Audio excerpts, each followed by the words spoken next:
আমি অনলাইনে ক্লাস নিচ্ছি। মোহাম্মদ শামসুর আলী, সহকারী শিক্ষক, বীর শ্রী কৃষ্ণাল মেমোরিয়াল উচ্চ বিদ্যালয়। তোমরা যে যেখানে আছো করোনা ক্লান্তি লগ্নে সুপ্রিয় শিক্ষার্থীবৃন্দ, আশা করি ভালো আছো, ভালো থাকো, প্রত্যাশা করি তাই।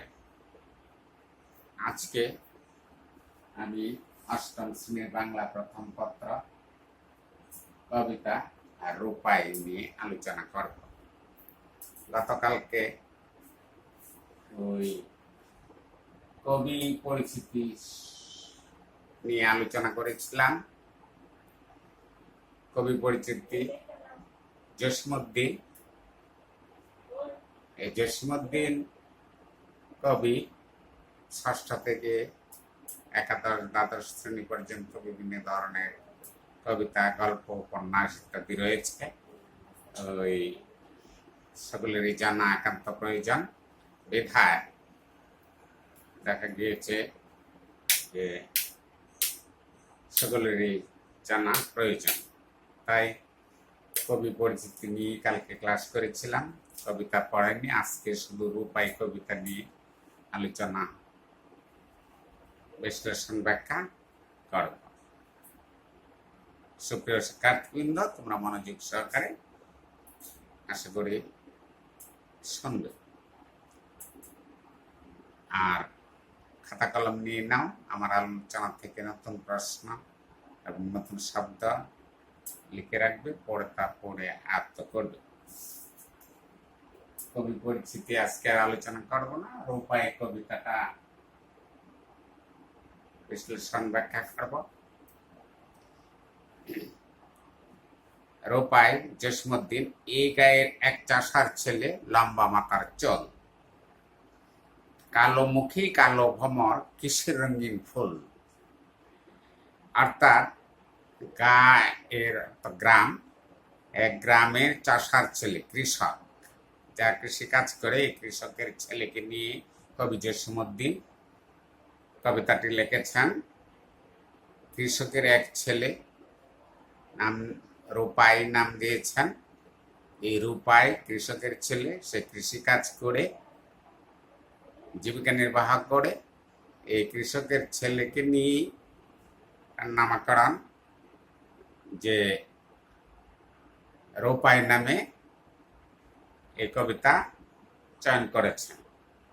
এটার উদ্দেশ্য, এই কবিতা পাঠ করে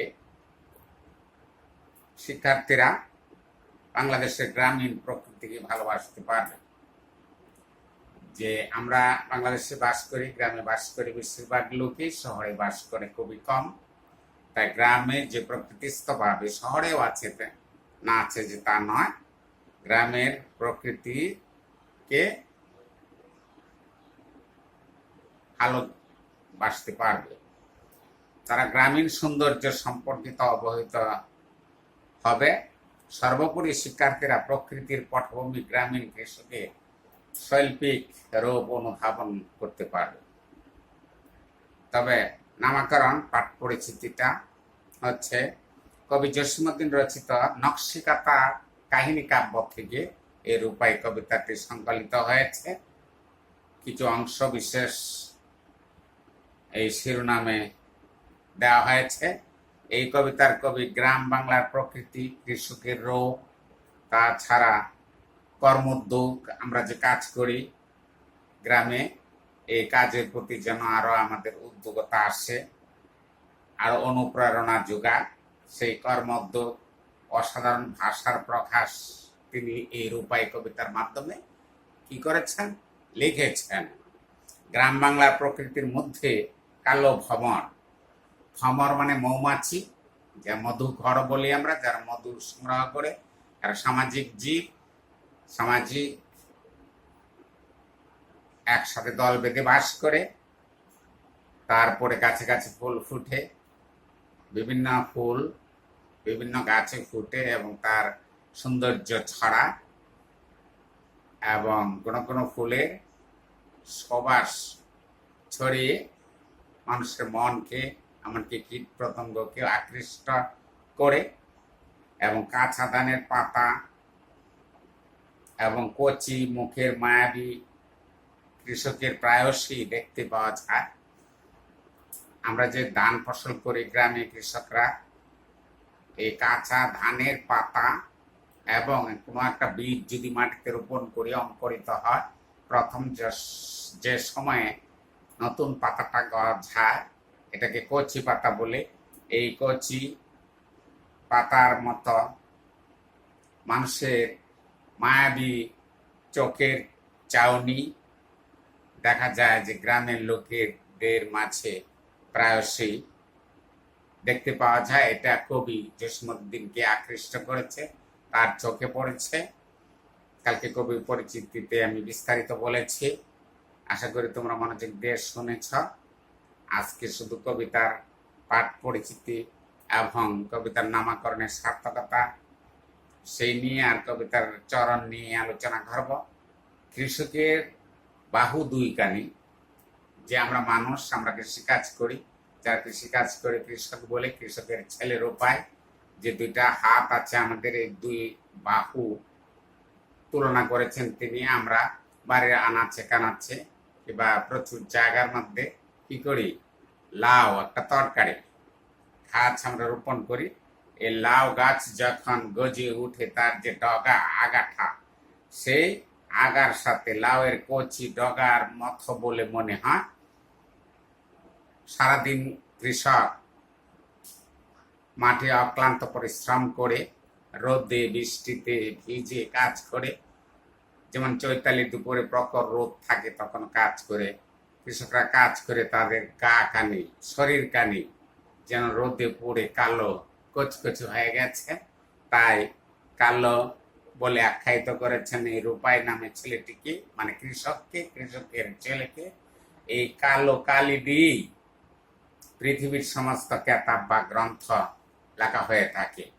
এই যে কৃষক অক্লান্ত পরিশ্রম করে সে কালো হয়ে যায়, তার বর্ণ, এই চুল কালো থার এবং শরীরটা কালো হয়ে যায়, এবং কালো দেহে দেখা যায় যে সুন্দর সাদা ধবধবে দাঁত, এবং তাকে খুব সুন্দর দেখা। অর্থাৎ কবির মতে কৃষকের শ্রমিক সভ্যতার ইতিহাস সৃষ্টি হয়েছে। কৃষক যদি না থাকতো, ফসল না ফলাতো, খাদ্যদ্রব্য মানুষের জোগাড় না করতো, তাহলে কিন্তু আমরা কোনো সময় বাঁচতে পারতাম না। এই কৃষকের শ্রমের ধারায় বিভিন্নভাবে শ্রম দেয়। এই শ্রমের ধারায় এই মানব সভ্যতার ইতিহাস সৃষ্টি হয়েছে। জন্ম থেকে মৃত্যু পর্যন্ত সবকিছুই কৃষকের কালো। তাই কৃষকের ছেলে নাম দিয়েছে রূপাই, রূপাইকে কালো বলে আখ্যায়িত করেছেন তিনি। আর এই কালো কৃষকই পৃথিবীর সবকিছু জয় করতে সক্ষম হয়েছে। কালো কৃষকটি আখড়াতে বা জারের গানে যেমন দক্ষ, তেমনি সকল কাজই পারদর্শী। তাই কবির দৃষ্টিতে এই কৃষক সবার কাছে অতি মূল্যবান বা দামি বলে গণ্য হয়েছেন। আখড়া, যেখানে মানুষ আড্ডা জমা, আলাপ আলোচনা, গল্প গুজব করে, তাকে আখড়া বলে। এবং লোকগীতি, জারি গান, সারি গান, বিভিন্ন ধরনের কেচ্ছা কাহিনী ইত্যাদি গেয়ে দক্ষ হয়, তেমনি সকল কাজই পারদর্শী তা লাভ করে। তাই এই কৃষকের ছেলেকে নাম দিয়েছে রূপাই, এবং রূপাই নামে কবিতাটি কি করেছেন, এখানে লিখেছেন। বলেছেন যে এই গায়ে বিভিন্ন ধরনের গ্রাম আছে, এই গায়ের এক চাষার ছেলে লম্বা মাথার চুল। এক চাষার ছেলে, তার মাথার চুলটা লম্বা, চুল তার কালো, কালো মুখে কালো ভ্রমর, কৃষ্ণ রঙিন ফুল। এই কালো মুখে তার স্ত্রী বদনে মুখে কি করছে, কালো ভ্রমর। ভ্রমরটা যে মধু সংগ্রহ করে কালো থাকে। আর বিভিন্ন গাছে ফুল ফুটে, কিসের রঙিন ফুল, কোনো ফুল সাদা, কোনো ফুল লাল, কোনো ফুল হলুদ, বিভিন্ন ধরনের ফুল। কাঁচা ধানের পাতার মতো কচি মুখের মায়া। কচি মানে নতুন দুব্বা ঘাস, বা ওই যে আগে বলেছি আমি যে নতুন বীজ যদি মাটিতে রোপণ করা হয়, যখন প্রথম পাতাগুলা গজায়, তখন কি করে নরম থাকে, কোমল থাকে। সেই কোমলের সাথে তুলনা করেছেন। বা আমরা বাড়িতে আশেপাশে যে দুব্বা ঘাসগুলা হয়, গরু ঘাস খায়, বিভিন্ন প্রাণীরাও খায় অনেক সময়। এই দুব্বা ঘাসের সাথে কচি মুখের মায়া, অর্থাৎ মানুষের মুখে আচার ব্যবহার এবং মায়াবী চেহারা এর সাথে তিনি তুলনা করেছেন। তার সাথে কে মাখিয়ে দিয়েছেন নবীন তৃণের ছায়া, অর্থাৎ নতুন নতুন গাছের পাতা ছায়া পড়েছে। এই ছায়া কৃষকরা ক্লান্ত পরিশ্রম করে দেখা যায় যে সে কি করে বিশ্রাম নেয় ছায়া পড়ে। জালিলালের ডাগার মতো বাহু দোকানে সরু, অর্থাৎ কচি সদ্য অঙ্কুরিত যে ঘাস মাটি থেকে উঠে সেই অঙ্কুরিত অর্থাৎ নতুন চারা যে গজিয়েছে সেই চারা গজানোর পাতার সাথে তুলনা করেছেন। গাখানি তার শাওন মাসের যেমন তমাল তরু, গাখানি তার শরীরটা তার শাওন মাসে, শাওন মাস শ্রাবণ মাস, বাংলা 12 মাস আছে, চতুর্থতম মাসটি হচ্ছে শাওন মাস। এই শ্রাবণ মাসে যেমন তমাল তরু, তমাল একটা গাছের নাম, তাজা ঘাস, তরু গাছ, এবং বাদল দোয়া মেঘে কে গো মাখিয়ে দেশে তেল। যেমন বৃষ্টি হয়, বৃষ্টির পর বৃষ্টি এক নাগাড়ে কয়েকদিন হয়, তখনই আমরা মনে করে আষাঢ় শ্রাবণ 2 মাস বর্ষাকাল। এই বাদলার দিনে কি করেছে, ধুয়ে মুছে নিয়ে গেছে কে যেন তার শরীরে মাখিয়ে দিচ্ছে তেল। বিজলি মেয়ে পিছলে পরে ছড়িয়ে আলোর খেল। এবং এই বাদলা বৃষ্টিতে কি করে আমরা আনাগোনা করি, পথঘাট কাদা যুক্ত হয়ে যায়, অনেক সময় পিছলে পড়ে যায়। তাই এক মেয়েকে তিনি আখ্যায়িত করেছেন যে বিজলি মেয়ে, যে আকাশে যে বিদ্যুৎ চমকা, এই বিদ্যুৎ চমকানোর মতো মেয়েকে বিজলির সাথে তুলনা করেছেন তিনি। বিজলি মেয়ে এই কাদাযুক্ত রাস্তায় বের হয়ে যখন আনাগোনা করতে যায় তখন পিছলকে পা পিছলে পড়ে গেছে, পড়ে আলোর খেল, আলোকিত এই আলোর মধ্যে যেন পড়ে গেছে। কচি দানে তুলতে চারা, হয়তো কোনো চাষি মুখে তাহার জড়িয়ে গেছে কতকটা তার হাসি। এই যে অক্লান্ত পরিশ্রম করে মাঠে আমরা ধান ফসল রোপণ করি, যেমন বীজতলা করি, এমন ফসলে বীজতলা থেকে এই চারাগুলা উঠিয়ে আবার ক্ষেত পরিপাটি করে চাষাবাদ করে তার মধ্যে রোপণ করি। এই যখন ফসল হয়, ফসল যখন ঘরে তোলা হয় তখন চাষিদের এই কালো ছেলে যে রূপাই নাম দিয়েছেন, যেন কি করেছে, সে জয় লাভ করেছে। সে পরাজয় মানে নাই, জয় লাভ করেছে। সোনায় যেন যেজন সোনা বানায় কিসে গর্বতা, সোনা দিয়ে যে সোনার জিনিসপত্র তৈরি করে, অলঙ্কার আদি তৈরি করে, তাতে আবার গর্ব কিসের। এই কালো দাঁতে মুখেই তাহার জড়িয়ে গেছে কতকটা তার হাসি। যখন নতুন ধান আমরা কি করি, ঘরে তুলি, তখন আমাদের খুশিতে আটকানা হয়ে যায়, মনে বড় আশার সঞ্চার হয় যে আমরা যেরকম পরিশ্রম করে ধান ফসল ফলিয়েছি, এখন আমরা ঘরে নতুন ধান তুলব, আনন্দের সীমা থাকে না, অনেক কাজকর্ম আমরা করতে পারবো। তাই কৃষকের মুখে হাসি ফুটে, তার সেই কষ্ট কি হয়েছে, লাঘব হয়ে গেছে এই নতুন ফসল পেয়ে।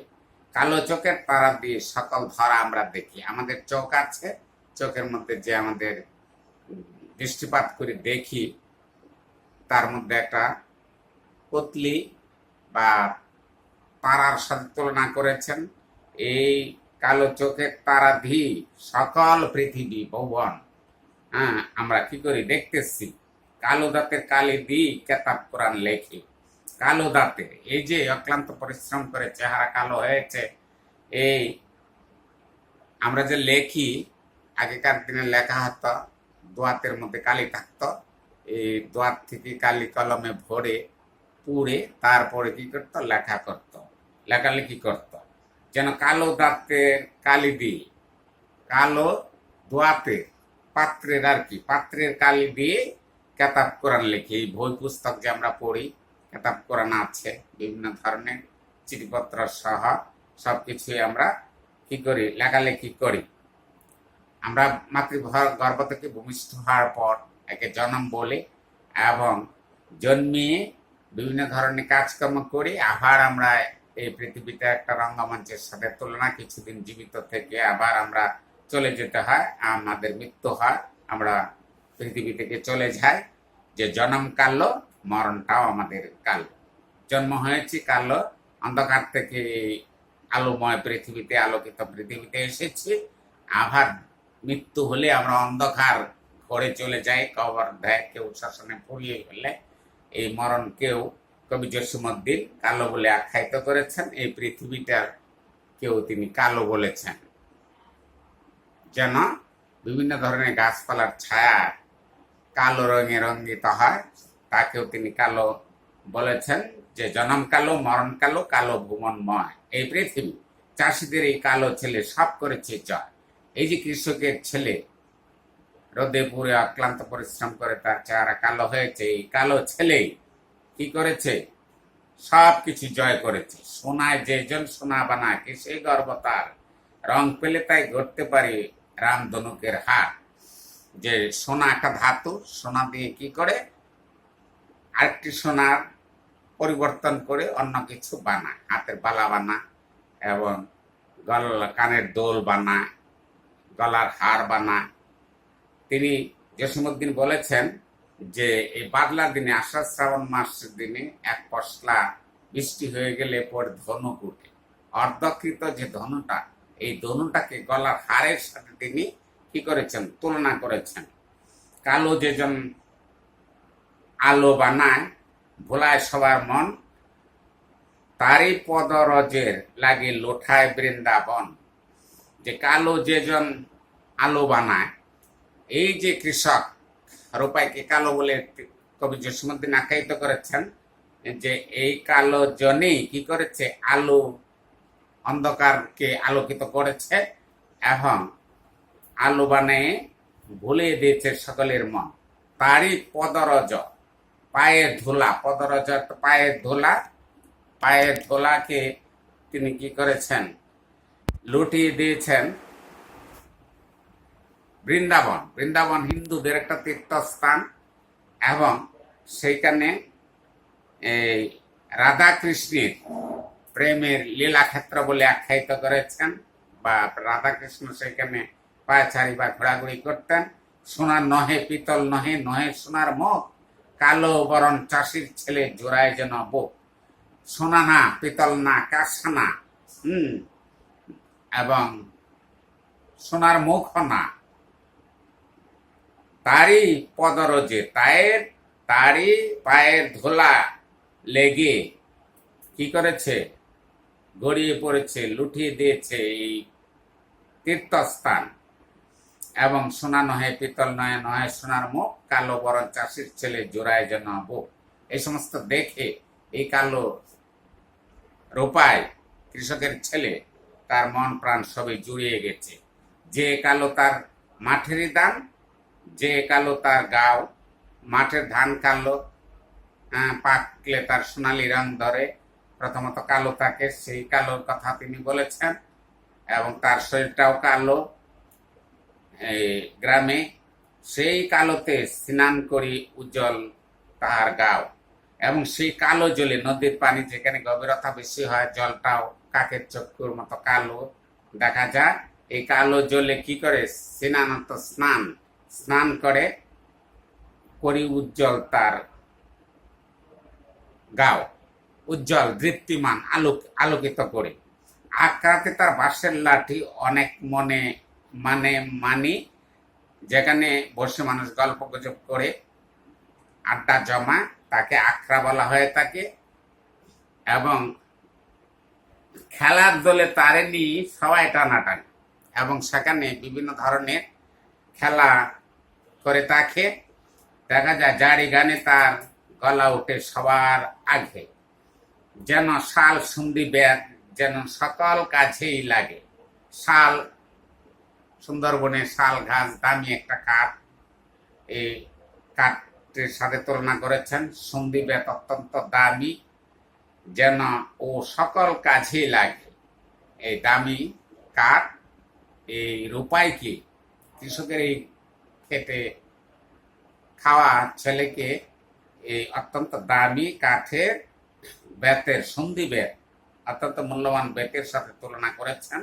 বড়ুরা কয় ছেলে নয়, অপাগাল লোহা।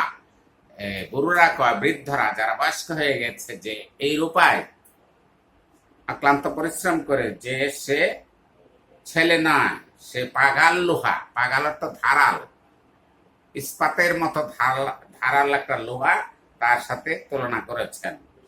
রূপায় যেন বাপের বেটা, কেউ দেখেছ? হ্যাঁ না, রূপায় একটা বাপের বেটা, শক্তিশালী এবং মর্দান। কেউ কি তাকে দেখেছ? হ্যাঁ না, কখনো? যদিও রূপ না কো রূপায়, রূপার চৌদান। যদিও সে কালো, রোদে পড়ে অক্লান্ত পরিশ্রম করে তার চেহারা কালো হয়ে গেছে, সে রূপা নয়, তবু রূপার চেয়েও দামি। সোনা যেরকম একটা ধাতু, রূপা একটা ধাতু, রূপার চেয়েও দামি। এই কালোতে ওরই নামে সবগা হবে নামে। এই কালোতেই ওরই নামে, এই রূপায়ের নামে সবকিছু হবে মূল্যবান। তাহলে এই রূপাই কবিতাটি আমি আলোচনা বা ব্যাখ্যা করেছি। সুপ্রিয় শিক্ষার্থীবৃন্দ, আশা করি তোমরা ভালো করে বুঝতে পেরেছ এবং আয়ত্ত করতে সক্ষম হবে। তোমাদের যে সাহিত্য কণিকা বাংলা প্রথম পত্র বইটা আছে, তার থেকে কিন্তু আমি নারী কবিতা, আবার আসব ফিরে জীবনানন্দ দাশের, এবং এখন রূপাই পল্লীকবি জসীমউদ্দিনের পরিচিতি কালকে আলোচনা করেছি। হ্যাঁ, তা নিয়ে তোমাদেরকে অনেক বলেছি। এখন আমি এই কবিতা এবং কবি পরিচিতি থেকে গতকালকে যে 14 তারিখ যে কবি পরিচিতিটা নিয়ে আলোচনা বা ব্যাখ্যা করেছি, তার থেকে আমি কিছু তোমাদেরকে প্রশ্ন দেব। বাড়িতে তোমরা এই প্রশ্নগুলা বই দেখে খেতে কি করবে,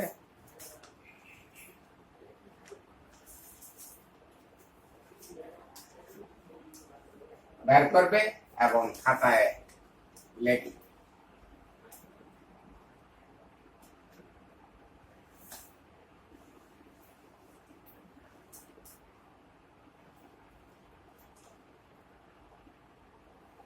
এর বাড়ির কাজ তোমাদের ভালো করে লক্ষ্য করো। শিক্ষার্থীবৃন্দ, যে রূপাই কবিতার কবি পল্লীকবি জসীমউদ্দিন কালকে আলোচনা করেছিলাম, সেই আলোচনা থেকে প্রশ্ন উত্তরগুলা লিখে 10টি প্রশ্ন উত্তর লিখে মেসেঞ্জারে আমার আইডিতে পাঠিয়ে দিয়ে 10 নাম্বার এর মধ্যে আমি দিয়েছি, পাঠিয়ে দিয়ে 10 নাম্বার। আমি যখন ক্লাস নিয়েছি তোমাদের, তখন কিন্তু ক্লাসেই তোমাদেরকে প্রশ্ন করতাম। অনলাইন ক্লাসের সাথে আমি চালু রেখেছি। বাড়িতে বসে পড়াশোনা করে ঘাটাঘাটি করে এই প্রশ্নগুলা বের করবে, বের করে লিখবে। প্রশ্ন 1 নাম্বার, জসীমউদ্দিনের পুরো নাম কি? পল্লীকবি জসীমউদ্দিন, তার পুরা নামটা কি এবং তার মাতার নাম কি, এবং জসীমউদ্দিনের দাম্পত্য সঙ্গে তার স্ত্রীর নাম কি? 4 নাম্বার, হাসু কে ছিলেন এবং তার কর্মজীবনে কত সাল শুরু হয় এবং কোথায়? জসীমউদ্দিন সর্বপ্রথম তার কর্মজীবন শুরু করেছেন এবং কত সালে শুরু করেছেন? তিনি কোন বিদ্যালয় থেকে প্রাথমিক শিক্ষা শেষ করেন? 7 নম্বর প্রশ্ন, পল্লীকবি জসীমউদ্দিন কত সালে কোথায় থেকে MA পাস করেন? এবং পল্লীকবি জসীমউদ্দিন শৈশব থেকে তিনি কি রকম স্বভাবে ছিলেন? দানমুল্লা কে ছিলেন? জসীমউদ্দিনকে পল্লীকবি বলা হয় কেন? তিনি কত সালে, কি মাসে, কত তারিখে মৃত্যুবরণ করেন? এই 10টি প্রশ্ন উত্তর তোমরা এই কবি পরিচিতি থেকে যে আলোচনা করেছি তার মধ্যে আমি বলেছি প্রশ্নোত্তর, এবং তোমরা বই দেখবে, পড়বে এবং প্রশ্নোত্তর লিখে মেসেঞ্জারে পাঠিয়ে দেবে। যাই হোক, আমার আলোচনা কবিতা এখানেই সমাপ্ত করতে যাচ্ছি। তোমরা যে যেখানে আছো ভালো থাকো, সুস্থ থাকো, নিরাপদে থাকো, এই আশাবাদ ব্যক্ত করে আমার পুনরায় তোমাদেরকে আন্তরিক ধন্যবাদ ও শুভেচ্ছা জ্ঞাপন করে আমার এই ক্লাস এখানে সমাপ্তি ঘোষণা করছি।